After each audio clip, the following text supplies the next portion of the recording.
आपण आज एक खेळ खेळणार आहोत बाटल्यांचा। काय करायचं आहे, आपण दोन गट केलेले आहेत, एक मुलांचा आणि एक मुलींचा। पहिल्या मुलीनं बाटली शेवटच्या मुलीपर्यंत पास करायची आहे। तुला तुला तुला पाठीमागे द्यायची आहे, तसंच मुलांनी पण करायचं आहे। आणि शेवटच्या मुलीने बाटली हातात मिळताच पटकन पळत येऊन कुठं बसायचंय, खुर्चीवर। कोणता गट जिंकेल आपण पाहूया।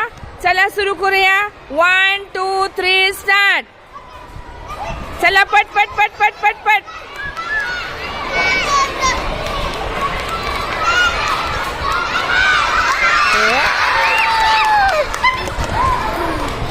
कुणाचा गट जिंकला? जोरदार टाळ्या मुलींच्या गटासाठी। बस ना फातिमा, बस। फातिमाचा गट जिंकलेला आहे। फातिमाचं सर्वांनी अभिनंदन करायचं आहे।